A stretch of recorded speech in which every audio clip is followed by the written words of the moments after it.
Who were some of the folks that you were working with at the individual distilleries in those days? Booker No was a friend of mine. Joe Winkler was one of the key players back then. Stan Bershaw over at Sickam's Corporation was a fellow I worked with a lot. I worked with Max Shapira, Heaven Hill. You know, a lot of they're has-beens now, just like me, I'm afraid. But they were the leaders of the industry then. Do you have any particular story you could tell us about Booker No? Oh gosh, there's a million stories about Booker.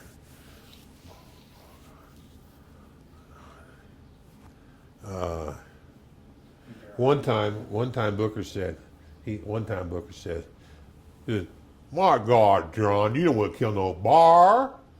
Them bars, they're just like you and me. Don't be killing no bar. You don't want to go to Alaska to kill no bar." I said, "Come on, Booker, we can go bear hunting." He said, "I'm not killing no bar." And so you know what? I didn't either. I got to thinking about it, and I looked at Booker, and I looked at myself in the mirror, and I thought, you know, there are a lot like us. I'm not going to do that. But that's one of the best stories when I wanted to take him bear hunt with me. I'd been fishing with him up in Canada, and he was always jovial and fun, and you know, always had his flask with him. You know, to make it the libation made things always special.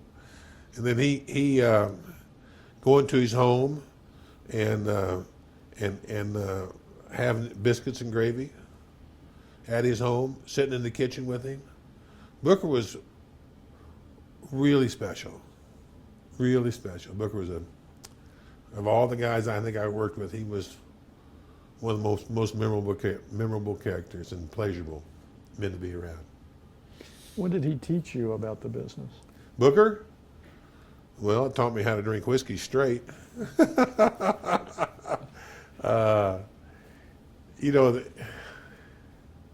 in the warehousing, you know, Booker could, we went through the warehouses and tasted barrels.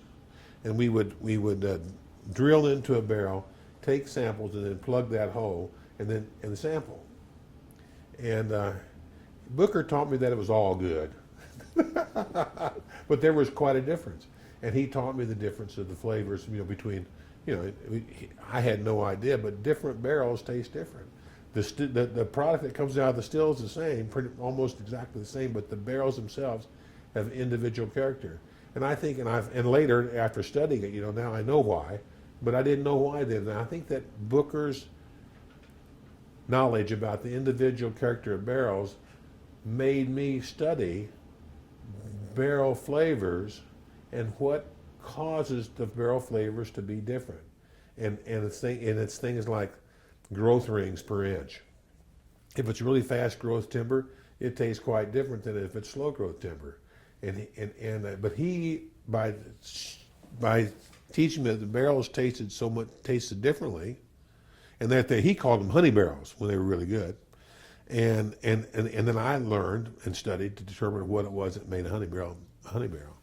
So Booker was really stimulated my intellectual curiosity as to why barrels taste differently, and I pursued it, and I think that helped us become leaders in the industry.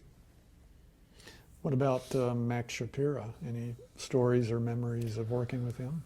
Max taught me how to make a barrel cheap. Or not necessarily make it cheap, but sell it cheap. Max is a great negotiator. You know, he's good. He's a good businessman, and I think that I learned from him mostly about being a businessman, not so much about how to make a barrel taste differently. You know, Max is sharp. I mean, I think I have great respect for him and his family.